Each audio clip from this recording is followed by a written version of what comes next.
बात करते हैं एकदम बैंकों में लेते हैं सस्ता बचने के लिए। तो आपकी जो टूथपेस्ट है वो आपकी पूरी हार्डनेस करती है, वो आपको साफ, वो आपको उसका जो ब्रश जो है अच्छा वाला अच्छी तरह से साफ कर देता था हार्डनेस। डायमेंशनल स्टेबिलिटी, इसका मतलब ये हुआ इसका साइज चेंज नहीं होगा, बात वही रहेगा, ठीक है, डायमेंशनल तरह पर सेम रहेगा।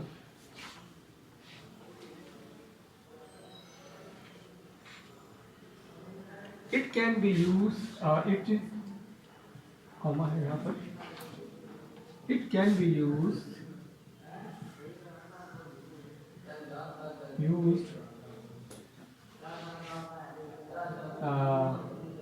वाइडली, ज़्यादा बहुत ज़्यादा आमतौर पे in plastics,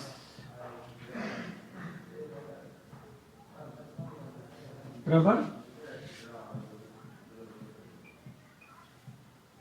ceramics,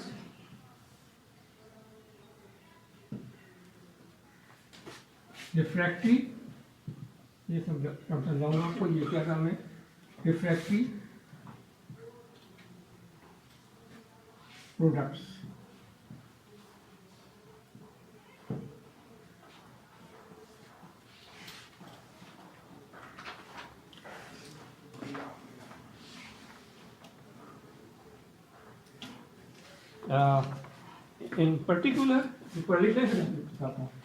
In particular,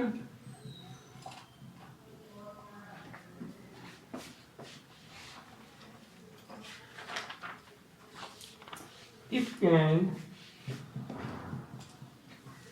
significantly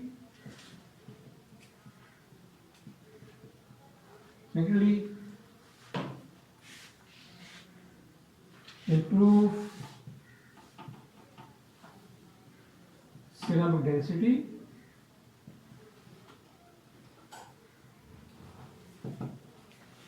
smoothness,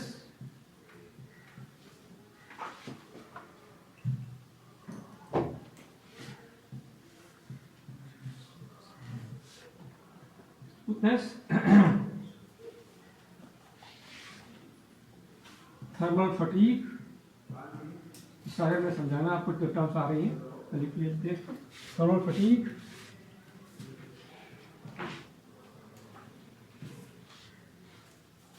resistance,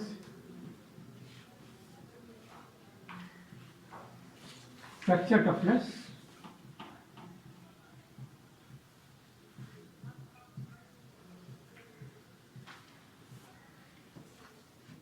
creep resistance,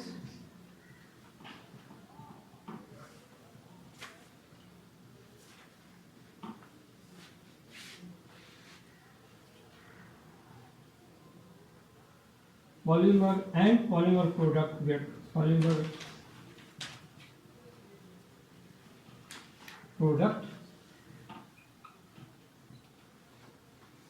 wear resistance,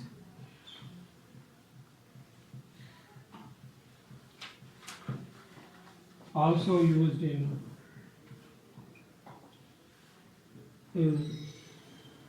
cosmetics. Okay, हमें देखिए बारी बारी सब चीज़ का लिखा है यहाँ पर। एक तो स्टार्ट करते हैं, मतलब ये फेस चेंज नहीं होगा, ये रहेगा सेम।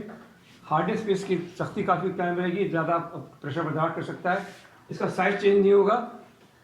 यूज वाइडली इन प्लास्टिक, रबर, सिरेमिक्स, इनमें इसकी जो इस्तेमाल है रबर में, इसमें इन सब में इसकी स्ट्रेंथनिंग के लिए मटेरियल की स्ट्रेंथ बढ़ जाती है। सिरेमिक में क्या फ़र्क है? सिरेमिक क्या किसे कहते हैं आप? सिरेमिक क्या होता है? नहीं, ये तो आप उसकी बताएं ना, केमिकल या कोई फिजिकल ही मतलब क्या है इसका? फिजिकल मतलब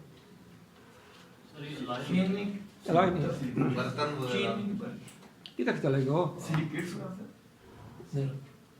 सिरेमिक के डिफरेंट किसी को पता है? घर में इस्तेमाल होता है ना सिरेमिक, आप जितने प्याले हैं सब सिरेमिक से ना।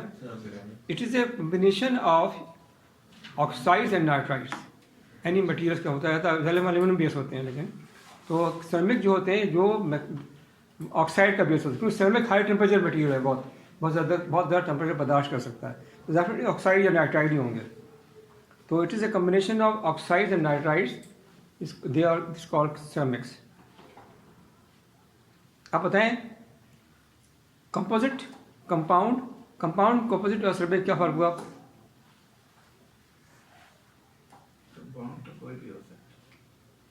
कंपाउंड को क्या मतलब बताएं, फ़र्क बताएं ना बस में।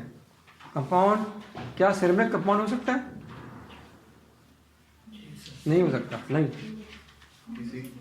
सिरेमिक अगर आपको एनालाइज करें तो आपको एल्यूमिनियम पार्टिकल ऑक्साइड होगा तो नजर आएगा अलग, नाइट्राइड अलग नजर आएंगे, फिक्स नहीं होगा।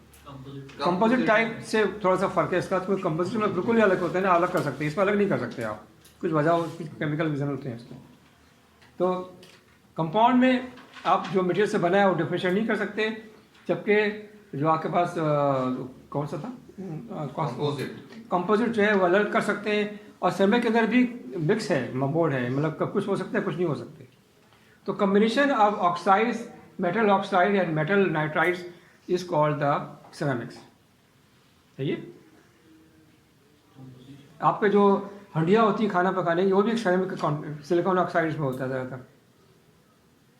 लेकिन साइंसदान ये कहते हैं कि जो हंडिया हम इस्तेमाल करते हैं यहाँ पर पाकिस्तान इंडिया में, उसमें हम ग्लेजिंग कर देते हैं, तो मकान उसमें एक पॉलिश होती है ना, वो पॉलिश जो है वो नुकसानदेह है सेहत के लिए। अब उसके बगैर मिलती नहीं मार्केट के अंदर, वैसे सब ग्लेजिंग हुई होती है। तो सही मान में जो हंडिया है वो बगैर पॉलिश किए, उस पर खाना जो पकाएंगे तो सेहतमंद होगा बंदा। खैर वो लॉन्ग टर्म स्टडी है, लेकिन इसमें हम आमतौर पर अपनी ज़िंदगी में नहीं देखते कोई मसला हो, लेकिन किसी को हो सकता है, किसी को नहीं हो सकता। अच्छा आगे आ जाइए। सिरेमिक डेंसिटी मीन्स यहाँ है ना, it can improve density means क्या होती है, किसी भी मटेरियल की जो कितनी क्लोज है आपस में, जो उनके कंपाउंड जो मटेरियल मॉलिक्यूल्स हैं, उसमें क्लोजर नहीं हो तो इसमें पोरोसिटी होगी, सुराख होगा बारीक बारीक। जितनी ज़्यादा सुराख होंगे उतनी कम डेंसिटी होगी, तो सुराख कम से कम होगी उतनी डेंसिटी बढ़ जाएगी। तो ये इम्प्रूव करती है किसी भी मटेरियल की। इसलिए हम देखते हैं हमारे जो चाय पीने के बर्तन हैं, जो हमारी जो अच्छी क्रॉकरी है, तो सारों में इसके अंदर पोरोसिटी नहीं होती, ठीक है ना। तो ये इसके उसमें एल्यूमिनियम ऑक्साइड ऐड हुआ होता है, तो ये इसकी डेंसिटी बढ़ा देती है, इसकी वजह से वो जो सुराख कम हो जाते हैं इसके, तो हीट लॉसेस कम होते हैं सर। रिफ्रैक्टरी प्रोडक्ट्स अभी आ रहे थे वो रह गए। अच्छा कहाँ रह गया? अच्छा रह गया, ये बड़ी चीज़ है। रिफ्रैक्टरी का मतलब है ऐसी मटेरियल जो कि हीट को रोक सके, हीट रेजिस्टेंस हो। जितने तंदूर बने होते हैं, आपने देखा होगा तंदूर के आगे मिट्टी लगी आती है, फिर एक ईंटें लगी होती हैं, या कोई फर्नेसेस हैं जो कि स्टील की है या बड़ी बड़ी एल्युमिनियम की लगाने के लिए, लोहा लगाने के लिए, उसकी लाइनिंग जो होती है रिफ्रैक्टिव ब्रिक्स कहलाती हैं, उसमें एल्युमिनियम ऑक्साइड ऐड किया जाता है। ये ब्रिक्स पाकिस्तान में बनती है कराची में। तो इसके अंदर जो इसकी जो कैपेसिटी है कि इसमें बहुत सारे इसकी जो है एक तो लाइट वेट होती है, फिर हीट रोकती है, क्योंकि ये एल्युमिनियम ऑक्साइड जो है हीट रेजिस्टेंस है। तो जब ये लगेगी तो हीट को अंदर कंटेन करती है। फर्नेस के अंदर लॉसेस कम हो जाते हैं। अगर इलेक्ट्रिक फर्नेस है तो वहाँ इलेक्ट्रिक का जो एनर्जी है वो कम इस्तेमाल होगी, बिल कम आएगा। और या अगर गैस वहाँ तो गैस भी कम इस्तेमाल होगी, जा रहा है कम हीटिंग रिटेन करेगी। तो ये रिफ्रैक्टिव प्रोडक्ट्स आती है, ऐसी मटेरियल जो कि हीट को रोके, उसे कहते हैं हीट रिफ्रैक्टिव प्रोडक्ट्स, ठीक है। और ज़्यादातर ये एल्युमिनियम ऑक्साइड बेस्ड Al2O3 होती है। आगे आ गया थर्मल फटीग। फटीग मींस क्या होता है बताओ जी? फटीग कहते रहते हैं आप लोग हैं, एक चीज़ का बार होना और इवेंचुअली क्या वो टूट जाए, मैक्सिमम जाकर टूट जाएगी। एक चीज़ की रिपीटेशन कहलाती है फटीग। आप सीआर से कहा जी लाओ ऊपर चक्कर लगा तो नीचे ऊपर नीचे हो, तो आके क्या यार मैं अब तक गया नहीं, या आपकी फटीग हो गई। इस क्या करेंगे तो या तो मर जाएंगे, या हार्ट अटैक हो जाएगा, या कोई हड्डी टूट जाएगी, या कोई मसल ब्रेक हो जाएगी। तो ये वो लिमिट जहाँ पर किसी चीज़ की मैक्सिमम एफिशिएंसी हो काम करने की, उसके आगे नहीं आ सकता, वो फटीग कहलाती है।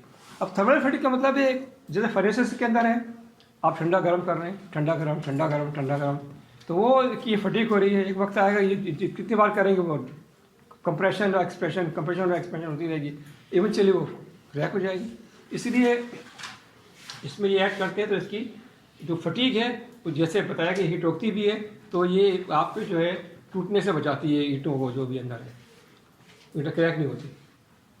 फ्रैक्चर, टूटने फूटने का अमल, टफनेस, फ्रैक्चर जैसे ये चीज़ है वही चीज़ है ये आपकी क्रैक होने से बचाने के अमल को कहते हैं फ्रैक्चर।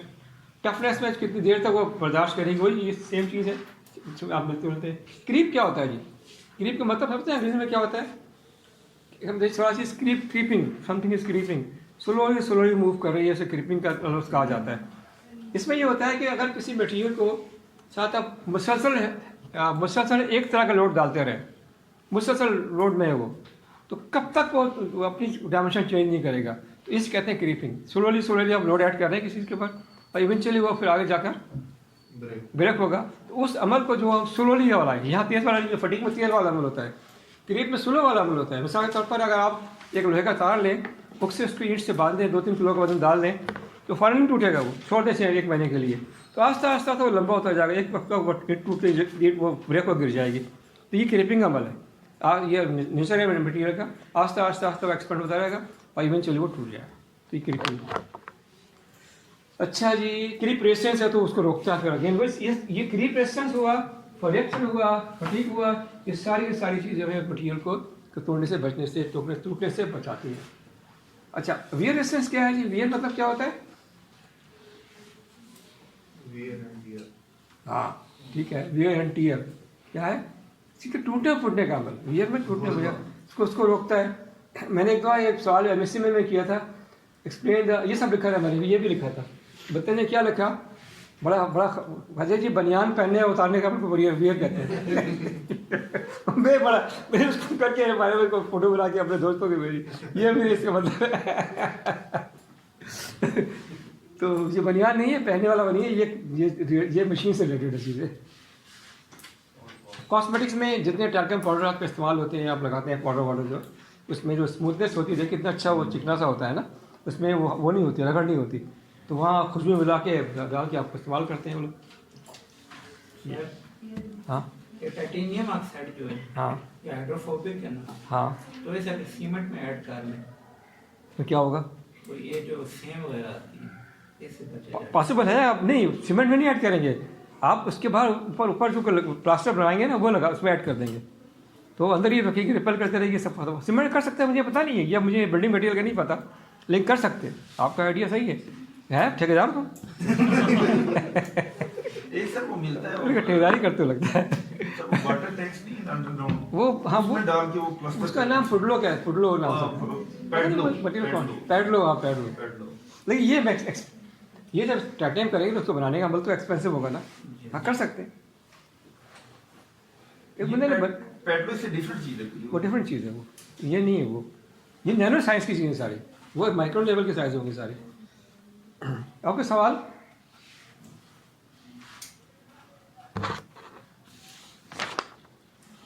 अच्छा,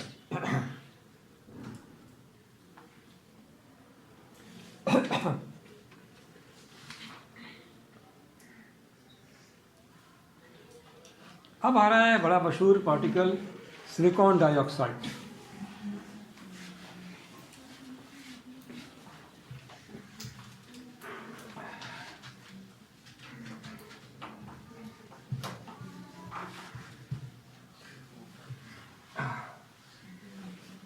सिलिकॉन डाइऑक्साइड, SiO2। सिलिकॉन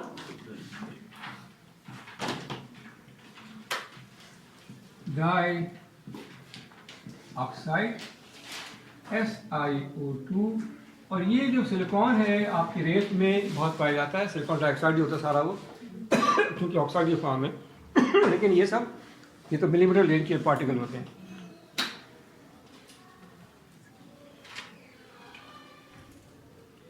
अच्छा, पहले एक चीज़ समझ लीजिए, इसमें एक टर्म आएगी, वो है एरोजेल।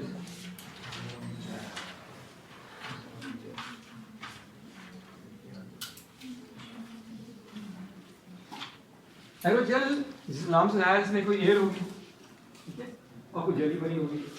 इसका मतलब ये है कि ऐसी जेल जिसके अंदर बहुत सारे एयर के पॉकेट्स हो, माइक्रो लेवल के या नैनो लेवल के, उसे हम एरोजेल कहेंगे। ठीक है, ऐसी जेल जिसके अंदर बहुत सारे जो एयर पॉकेट्स हों, थोड़े किस्म के। ठीक है, ये उसको अब ये लिखना शुरू करते हैं, इसको भी समझ आ गया। सो सिलिका एरोजेल, सिलिका आज अंदर क्या था एरोजेल्स, ऐसी एरोजेल सिलिका पाया जाता है ये सिलिकॉन, सिलिका भी कहते हैं एक चीज़, सिलिका है सिलिकॉन एक चीज़, silica are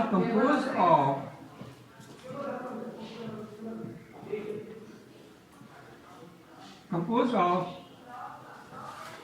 silica nanoparticles interdisperse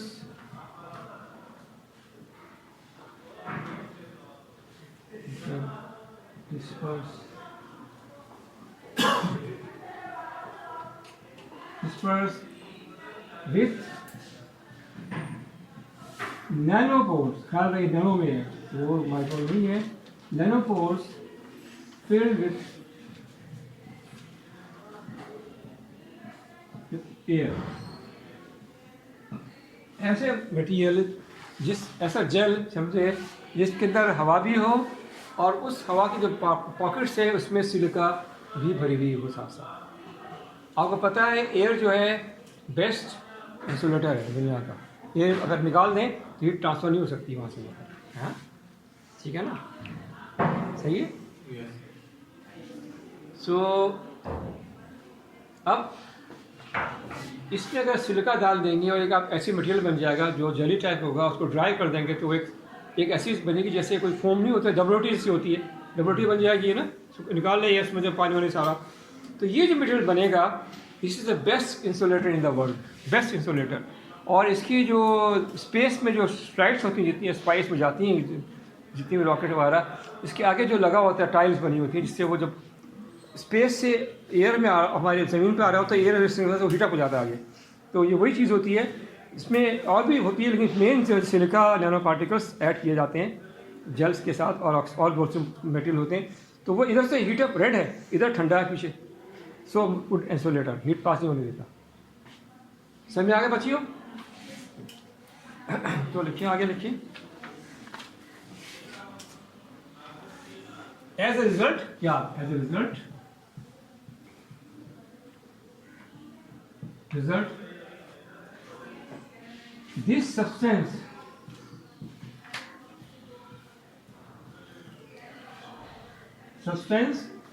mostly made up of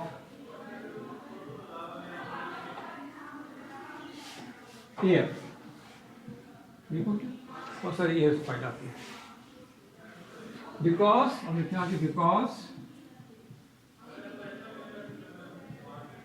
air has very, मेरे सही में था एक कमर्शलाइज करने का, लेकिन मेरे को टाइम नहीं मिल सका, इन्वेस्टमेंट चाहिए अच्छी खासी। इसके टायर वगैरह बना के हम घरों में लगा लें, आपके नीचे ठंडी होगी बिल्कुल, लेकिन वो बंदे नहीं मिलते, बंदे साइंस जानते ही तो किसको पकड़े आदमी। सर ये तो लगी हुई है। ये तो इससे नहीं रुकती, इससे गर्मी फिर भी रहती है, हाँ रुक जाती है। ये भी उस तरह के देखा जाए ना, ये इसमें एस्बेस्टॉस वगैरह मिली हुई है, अंदर इसके पोर वगैरह भी है, ये बिल्कुल कॉम्पैक्ट नहीं है, ये थोड़े टूट जाती है ना, इसके अंदर भी एयर की कॉम्पैक्ट हुई हुई है, इसकी वजह से आपको हीट कम ट्रांसफर होती है। 100% हीट को रोकने के लिए वो है, लेकिन ये करना है कौन, because air has very low thermal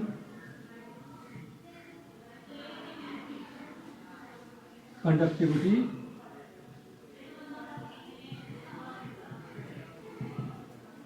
and silica दोनों बहुत कम है। Silica has low thermal conductivity,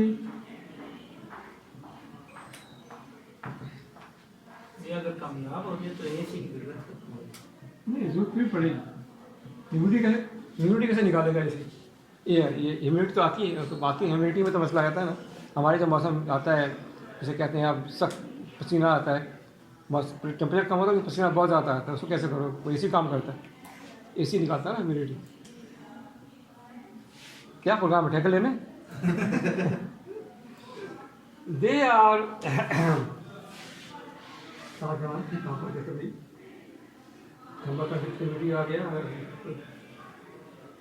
They are great materials for use in insulators.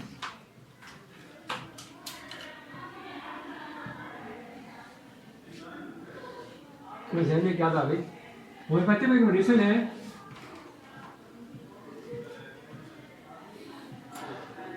इस मेड ऑफ दिस मटेरियल, और ये क्या काम आती है, जिसके पास बड़ी स्मेल आती है लोगों के, वो अक्सर आता है ना, बहुत वो कपड़े जो जैसे जोरदार बताता होते हैं, बू आने लगती है, इसके लिए बेहतरीन दवा है ये होम्योपैथिक की।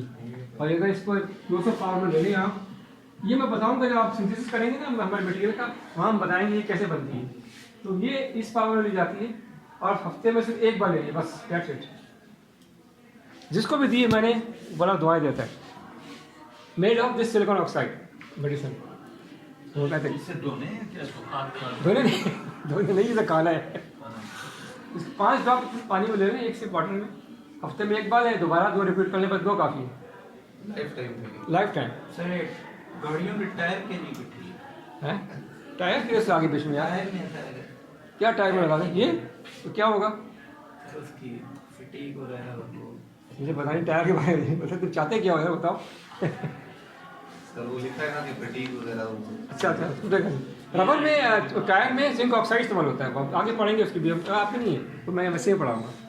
रबर के अंदर जिंक ऑक्साइड होता है और कार्बन के पाउडर होता है और कुछ इसमें डालते हैं ऑर्गेनिक कंपाउंड्स, तो जो जिंक ऑक्साइड भी ये काम करता है इसकी जो फटीक बचाने के लिए वहाँ पर। अच्छा जी पूरा कर लें इसको पहले, ठीक है जी। दवाई ले सकते हैं आप, बड़ा खतरा, लेकिन एक ख्याल रखिएगा, जिन बंदों को किसी जमाने में टीबी हो उससे नहीं लेना दवाई, टीबी हुई और ठीक हो गया हो उससे नहीं लेना, बस ये ख्याल रखिएगा। बेहतरीन मेडिसिन है, बेहतरीन।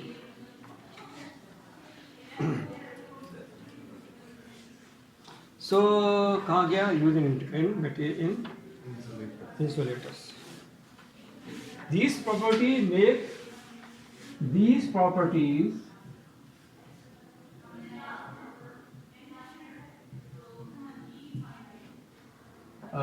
make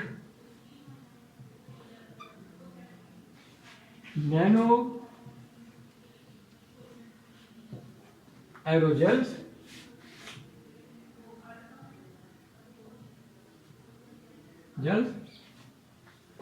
one of the best thermal insulator insulators known to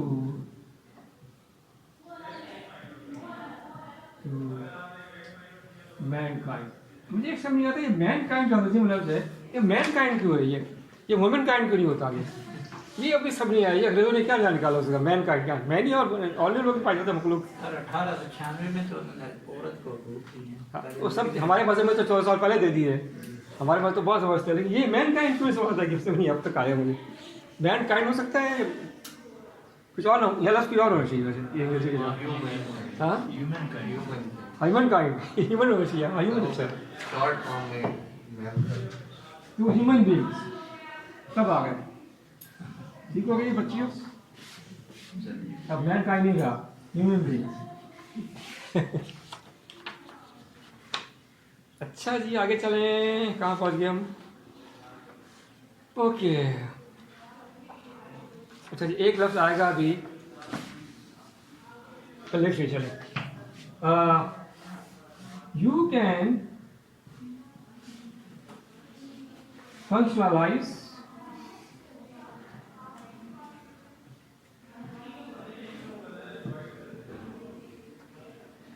silicon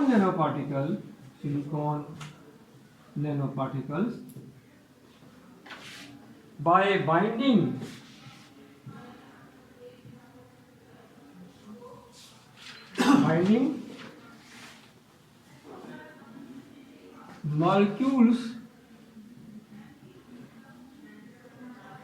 molecules to nanoparticles that is also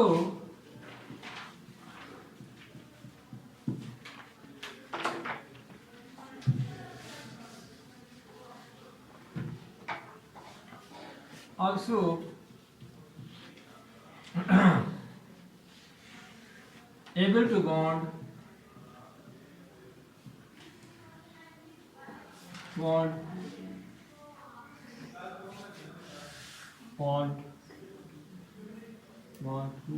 to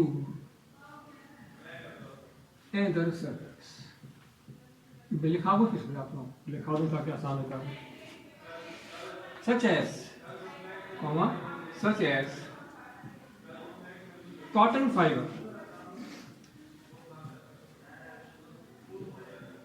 ये कह रहा है कि आपने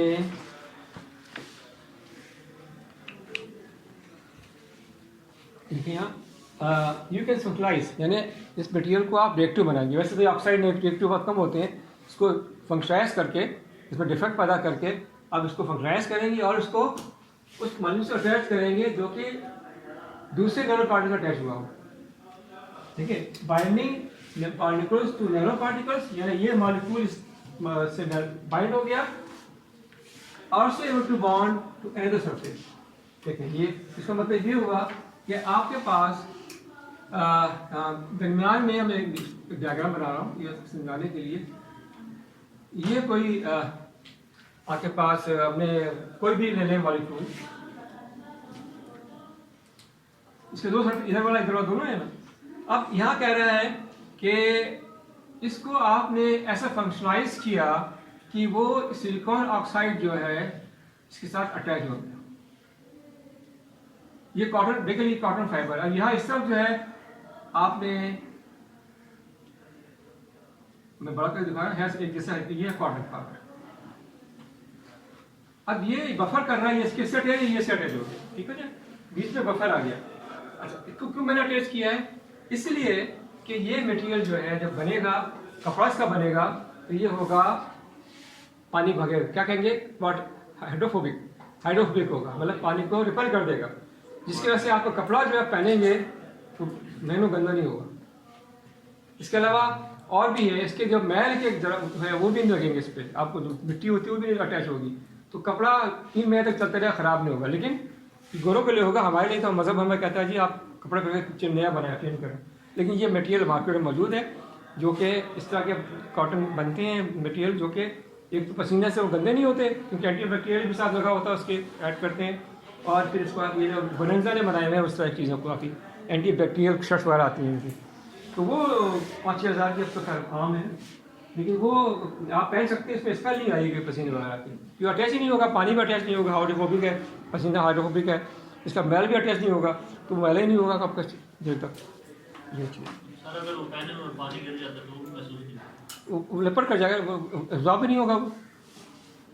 लेकिन तौलिया में इस्तेमाल, तौलिया तो आप एब्जॉर्ब कराना चाहते हैं ना, वहाँ तौलिया में इस्तेमाल नहीं कर सकते. हाँ, शर्ट वगैरह में इस्तेमाल कर सकते हैं. बिल्कुल हाइड्रोफोबिक. अच्छा जी, कहाँ तक पहुँचे थे? यहाँ तक बच्चों को क्लियर है सारा? मेडिकल लॉस तो नहीं देंगे इस तरह का कपड़ा? मेडिकल क्या कोई हेल्थ वाइज लॉस तो नहीं करता है? पता नहीं, इसकी मुझे पता नहीं, बता रहा हूँ फोटो बनाई थी और बोनेंजा बनाया तो कुछ तो हुआ सही. चाहिए आपको? नहीं जैसे तो हमारा मतलब ठीक है जी, पाक साहब लोग गंदे कपड़े के पहनने आपको ज़्यादा तक.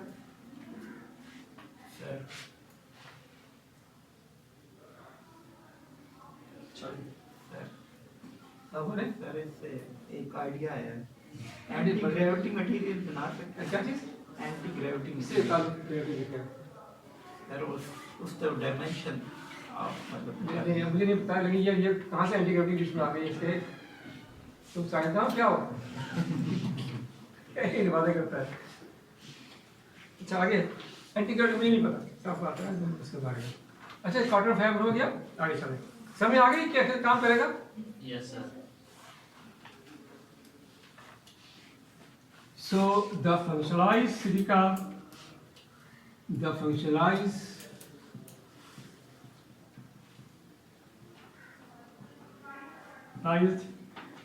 silica nanoparticle SiO2 MP attached to the copper fiber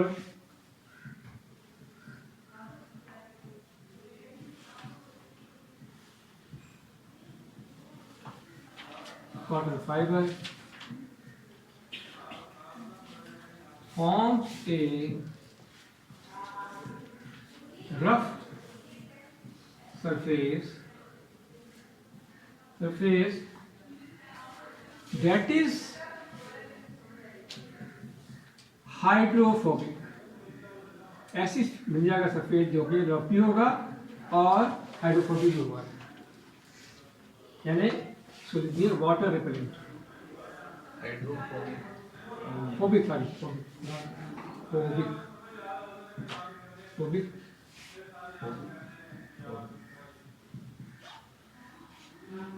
given an effect of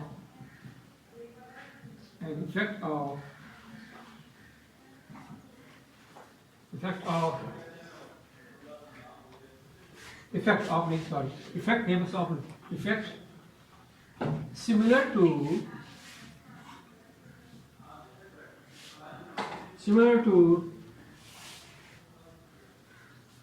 water repellency of lotus leaves। ठीक है जी, जैसे आपके कमल के पत्ते जो होते हैं फूल के, उसके भी ऐसे होता है कि पानी ठहरता नहीं, गिर जाता, सेम चीज, सेम इफेक्ट है। नेक्स्ट टॉपिक है आयरन ऑक्साइड नैनो पार्टिकल। ये खत्म हो गया हमारा iron oxide nano particle. Fe3 Fe2 होता है और 5 भी होता है, शायद में कौन पास है इसके हैं फॉर्मूले।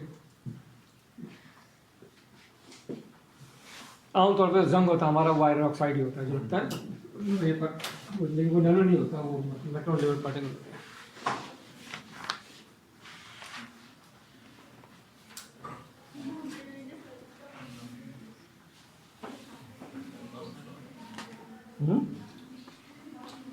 क्या कह रहे हैं announcement?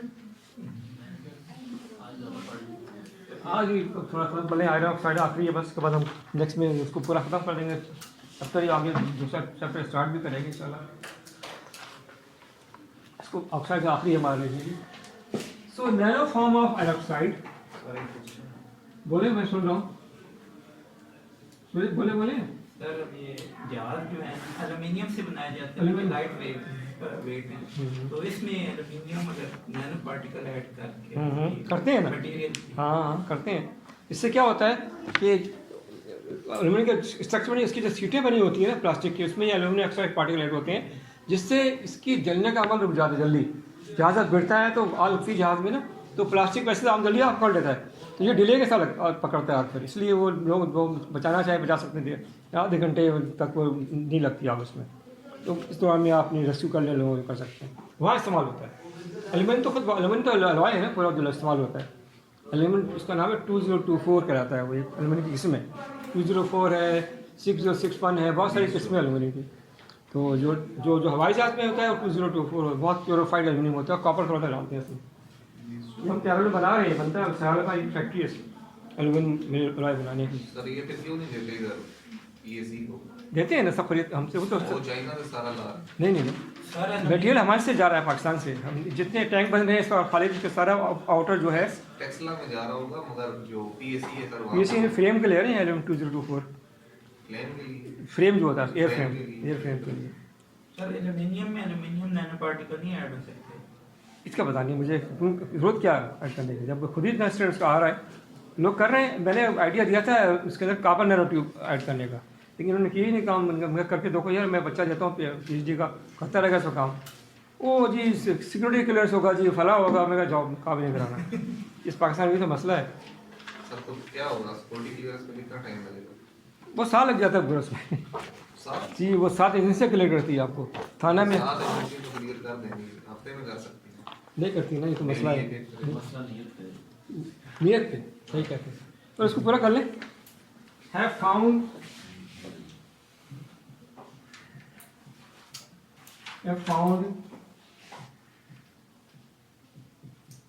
Applications in cosmetics.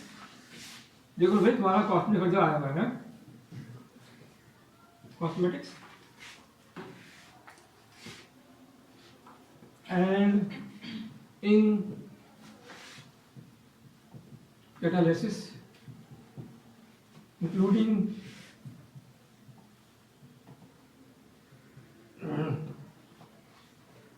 catalyst for enhance oxidation of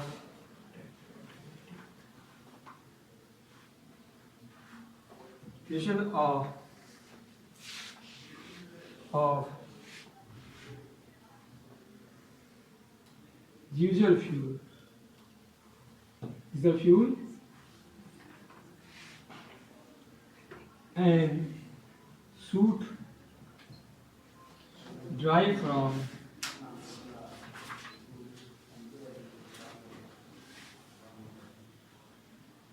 from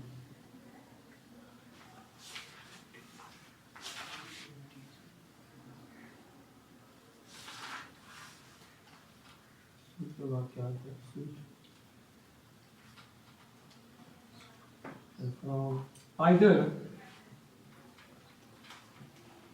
alone or in combination of ceramic oxide. Sorry, cerium oxide. Cerium एक मटेरियल है, मेटल है, इसका ऑक्साइड सीरियम ऑक्साइड है. Also used in combination of